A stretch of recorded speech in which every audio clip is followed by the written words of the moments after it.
Hallelujah. Turn to the book of James. We've been walking through the book of James. Though it's been a slow, methodical walk, we're getting through there. We're getting through there in God's timing and His and by His leading. We're in James chapter 1.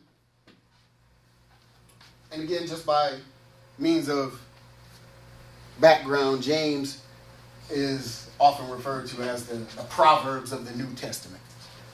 James is a practical book for the believer. Mm-hmm. James is rubber meets the road. James is, this is how you walk this thing out. James is talking to people who've already received Christ. Mm-hmm. He opens up the letter talking to the church who's starting to be persecuted and been scattered. And this is not a word of comfort saying, woo, woo, woo, woo, woo, it's going to be okay. It's going to be okay. The persecution is going to stop one day. James is saying, this is how you get through this mess. Mm-hmm. All right. This is what you got to do. Yeah. We got to put on our big boy pants. And we're going to take some steps and we're going to get through this thing. Mm-hmm. Right. That's what James is telling us right here. Uh-huh. Nothing soft about this. Nothing soft pedaled. Okay. James is just, people say, I like to be real. James is being real. Mm-hmm. James is being real. Because a lot of times I hear Christians talking about, I want to be real. What you really want to do is put Jesus aside so you can go back to the flesh. Mm-hmm. See, and to some believers, that's their being real. Why can't I just be real? God didn't say be real. He said be saved. That's right. Holy. That's right. That's right. I am holy. Mm-hmm. Right. That's what he said. And then James is getting us by the collar and saying, look, this is what's going to happen. That's right. This is how you get through this. Buck up, son. That's what he's saying. James. I'm going to read through verses 1 through 15. Mm-hmm.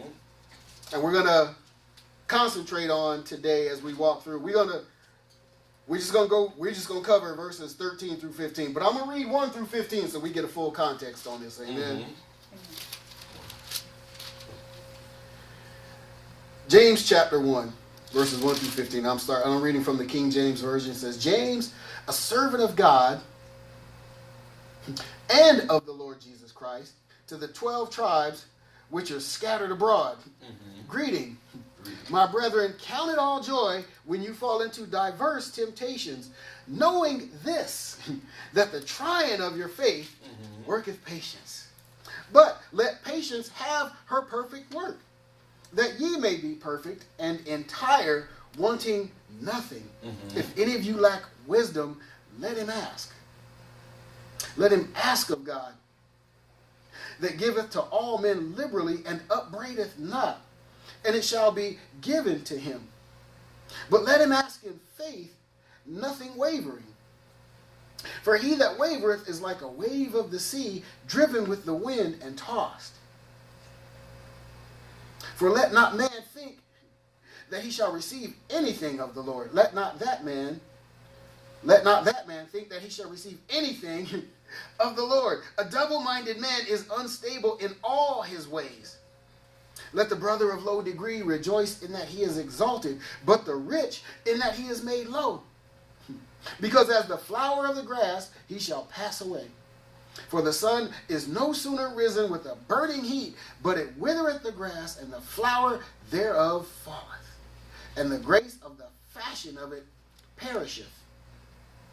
So shall the rich man fade away in his ways.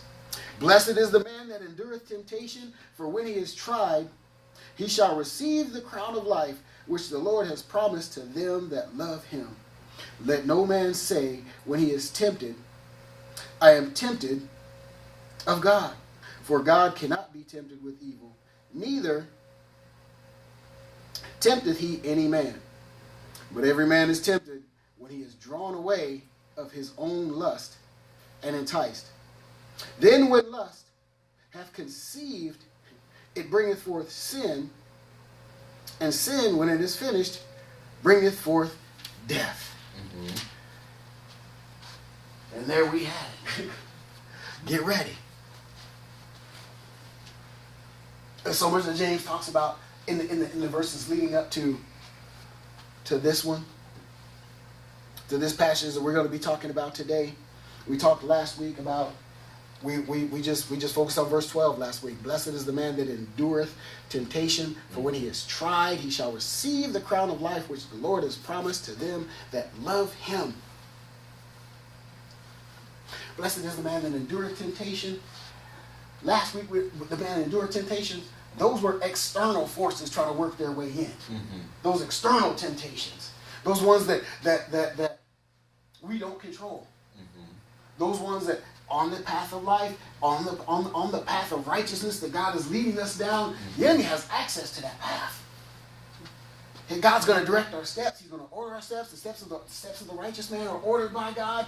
We trust in the Lord. He's going to direct our path. But the enemy's going to throw stuff in our way. He's going to throw them temptations. He's going to throw those trials in there. That's all external stuff. We can't control that. That's the stuff that we look at and say, all right, Lord, let's get through this. Let's get through this. Not, Lord, get me around this. Not, Lord, find me another way out. Lord, where's the side door?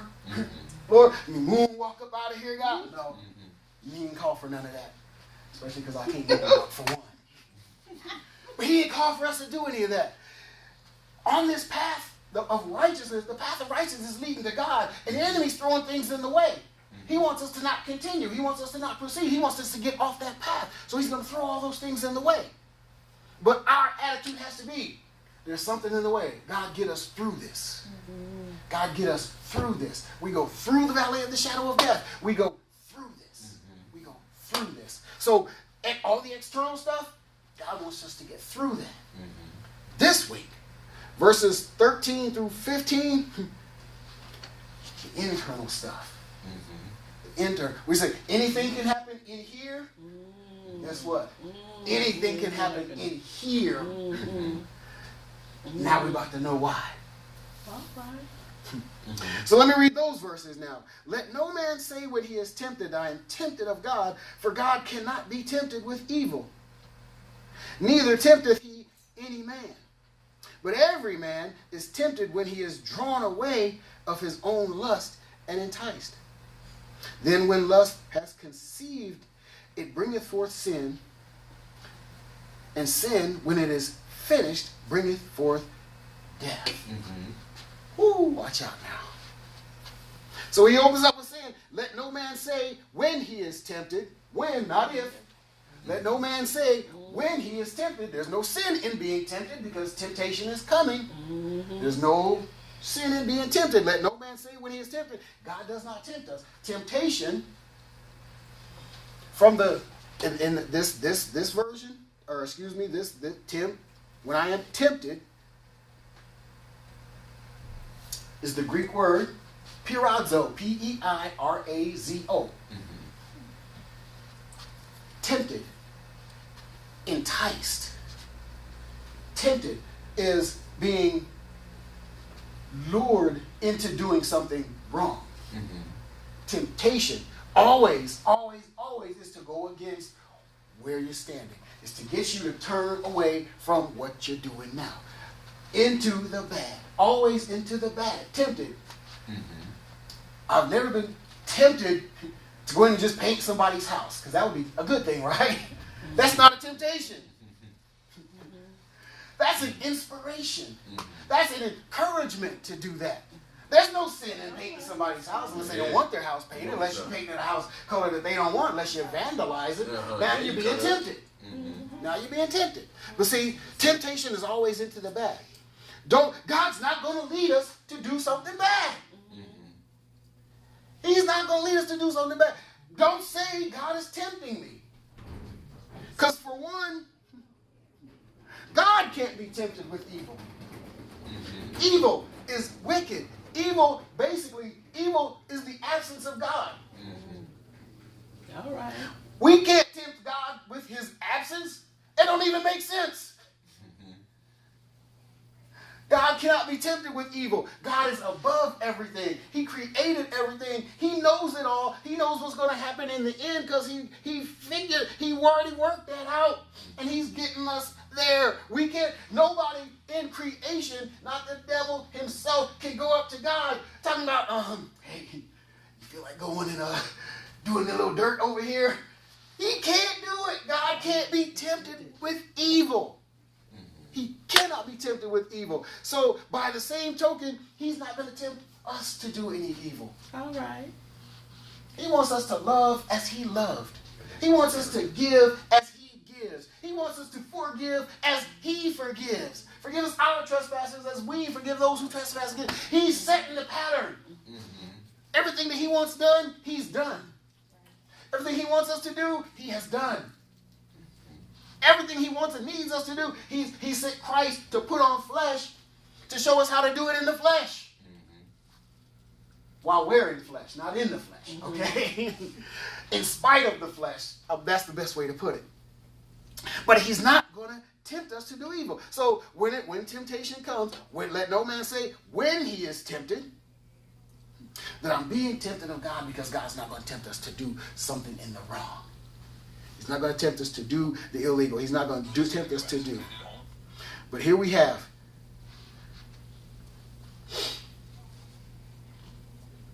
verse 14.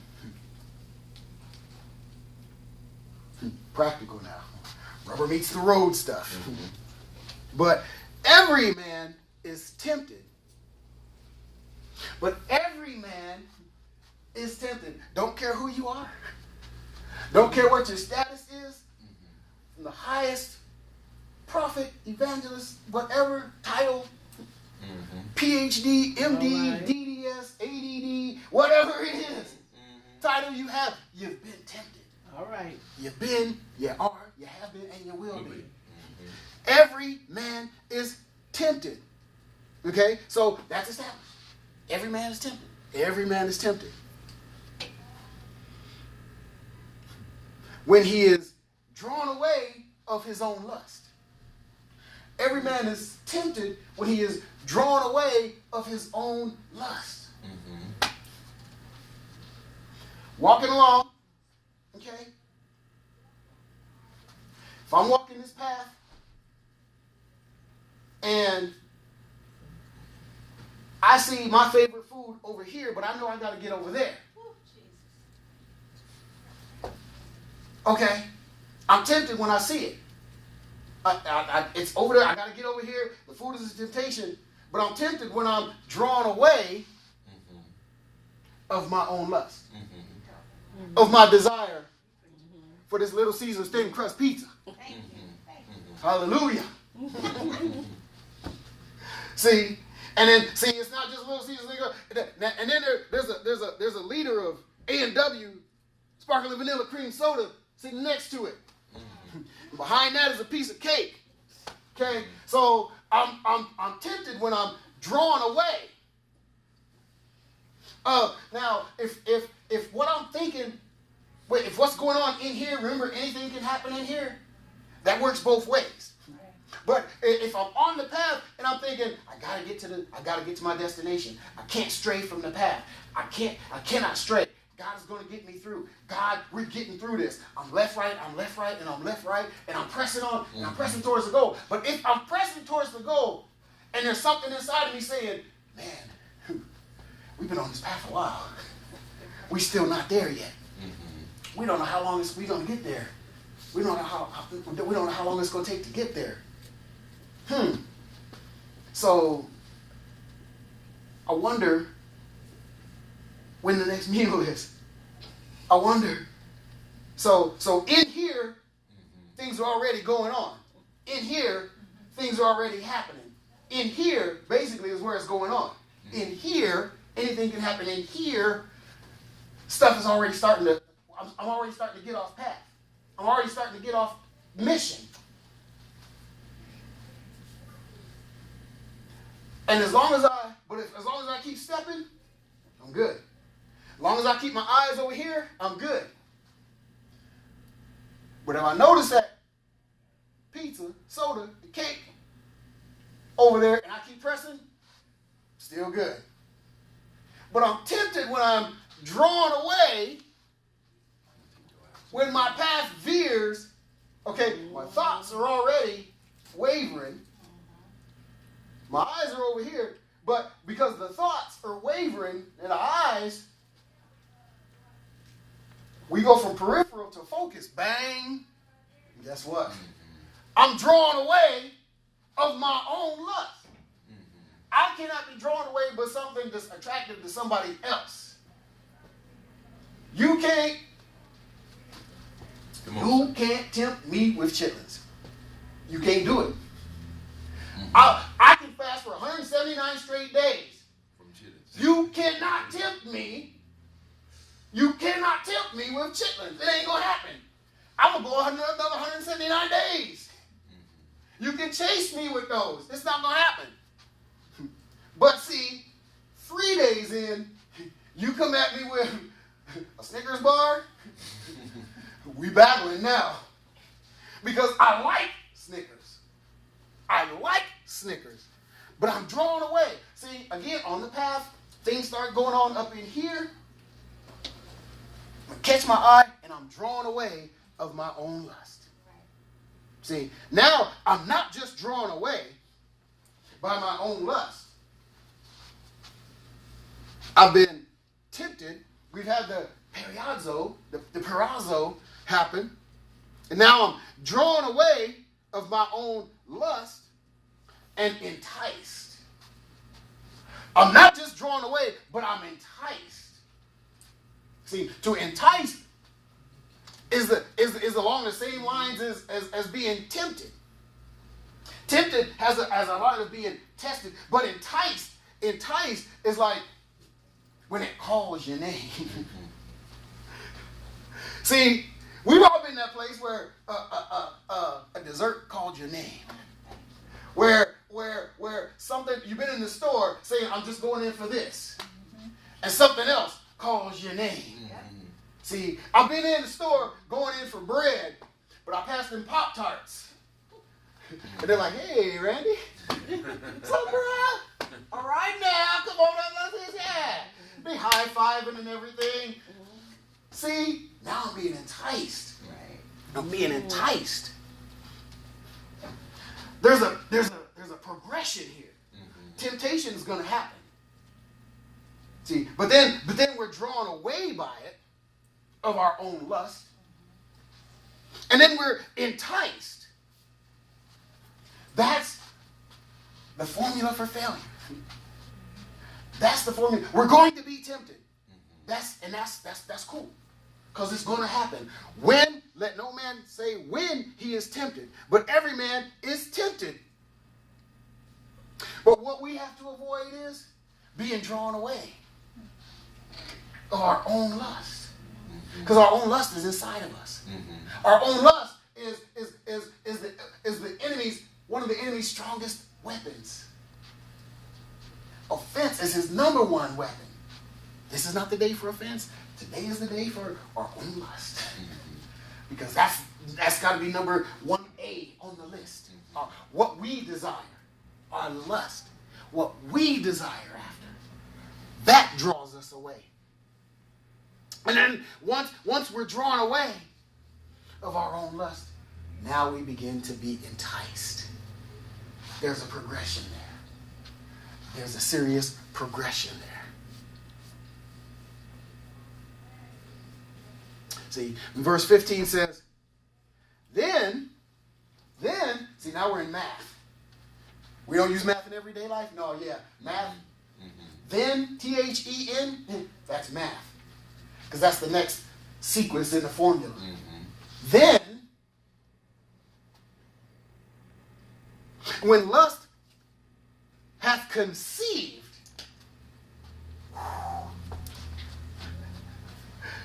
we got young people in the crowd today, but we know what it means. You conceive an idea. You conceive plans. You conceive all these different things. But when lust is conceived, it bringeth forth sin. When lust is fertilized, when lust is left uncontrolled, when lust is given room, it brings forth sin. Because what is at the base and heart and root of lust? Self. Self. Me, I, me, I, me, I. and be I. All at the center of it. God's not at the center anymore. God's not at the center anymore. See, we were on the path. Our eyes were laser focused on God. Our heart and our mind was focused, and our feet were there. But all of a sudden, we're off the path. Our eyes are no longer on the Lord. Our feet are no longer headed towards God. We've been enticed, and now the process has begun. Now, lust is conceived. And it brings forth sin. Disobedience to God. Sin is simply disobedience to God. God says don't do it, we do it. God says do it, we don't do it. Simple. Our lust will drag us away to do the things that God doesn't want us to do or not do the things that God does want us to do. That's how simple that is. And when sin is finished, bringeth forth death. Sin has one purpose. Sin has one purpose, to bring forth death. Death, the eternal separation from God. Eternal separation from God.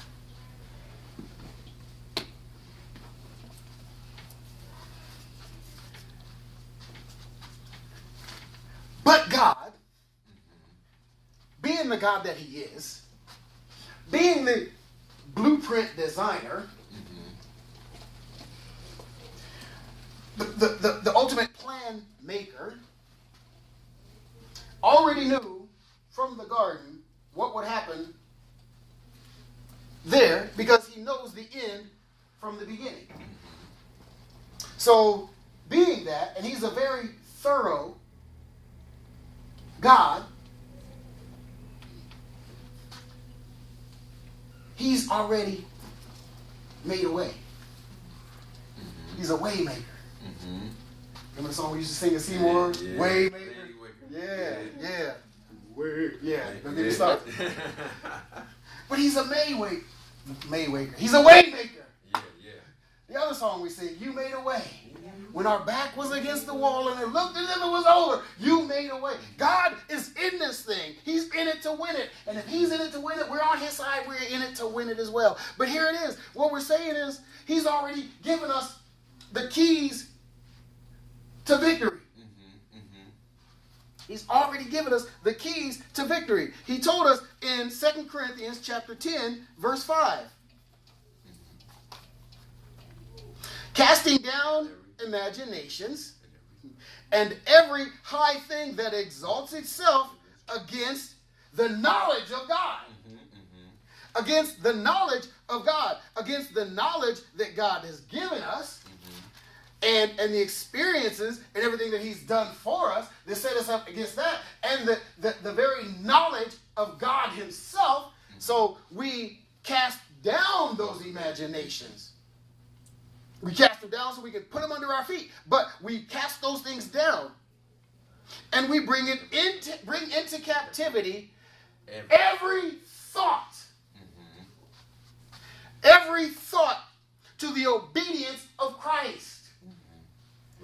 Because we can't do it ourselves. We can't do it ourselves. So we have to capture it, and we can't bring it. We're not bringing it under our own authority. Because our own authority is that's where the lust is. So we capture that thought, and we're trying to bring it under our own authority, but we just put the fox in the hen house. So we can't do it. We're bringing it under the obedience of Christ. We bring it under, we bring those thoughts into captivity. Every thought. So we're on that path. We're on that path. And we've been on that path for a while. And as soon as that thought comes into my head, we're like, man, we've been on this path for a while. Bring it under the obedience of Christ. What does the word say? And that tells you. That's going to put that thought in its proper place. If it doesn't line up with Christ, it's got to go. If it doesn't fit in the mold of Christ, it's like a puzzle piece. If it doesn't go in there, It's got to go. It can't stay. That's right. It can't stay. Because if it stays, guess what? If we're giving it room, and we will be drawn away of our own lust and enticed because we didn't capture that thought. Because we didn't capture that thought. But you see, that's the plan. That's what we ought to do. That's how we ought to do it. But see, he's a little more thorough. He's a little more thorough than that. Not that that's not thorough, obviously. Bring it under obedience to Christ, right? Christ is the word. Memorize the word. David said, I've hidden your word in my heart that I might not sin against thee. Come on, bro. Yes, okay? So we've got all the tools. We got all the tools right there. That's right. But see, then there's a how. There's a how that we need to work out. There's a how. Turn to Philippians 4:8. Turn to Philippians 4:8. There's your how. Philippians 4:8 says, finally, brethren, whatsoever things are true, whatsoever things are honest, whatsoever things are just, whatsoever things are pure, whatsoever things are lovely, whatsoever things are of good report, if there be any virtue, and if there be any praise, think on these things. So you bring that thought under the obedience of Christ by thinking on these things. Whatso things are ever true. Jesus is the truth. That's right. That's right. Whatsoever things are true, not facts. There's a difference. Because facts can deceive. Facts can be used any way. People take facts. We just had the political season come and go.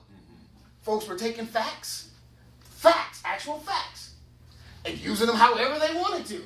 But you can't use the truth like that. The truth is only going to serve the truth's purpose. All right now. Whatsoever things are true, whatsoever things are honest.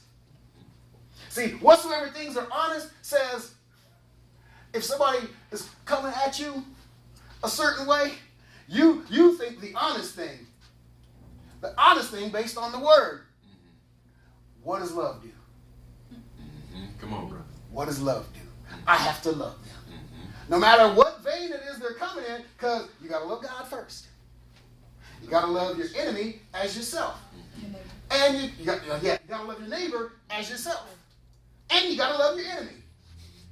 Everybody's included in there. Everybody's included. There's no exceptions, no exemptions. No special passes for anybody. Though we would like there to be. So we have to treat them with love. So the honest thing to do is love them. Love that person. So you think honestly, whatsoever things are just, God is just. What would God do? How would God treat this situation? How would God treat me? How do I want God to treat me in this situation? Come on. How? Whatsoever things are just. Whatsoever things are pure. Whatsoever things are pure. I wonder if that person has ulterior motives. I wonder if they're just being nice to me because they want something. Is that a pure thought? No. Whatsoever things are pure. Whatsoever things are pure. Whatsoever things are lovely. Whatsoever things are lovely. That's a hard one. That's a hard one because when that person sits at that red light in front of you, at that green light, a little too long. I saw this the other day as I was out delivering. There was an older gentleman in a Cadillac. Woo. And the light just turned green. And the person behind him, just into the horn. And I'm going to tell you this, the gesture that the guy driving the Cadillac gave to the person behind him was not lovely. It was not lovely. But you see, there's our challenge. We, as the person behind, would have to show patience. We, as the person in the front, would have to show love. Whatsoever things are lovely. whatsoever things are lovely, whatsoever things are of good report. Whatsoever things are of good report, whatsoever things are, if somebody took it and presented it before God, what would God say?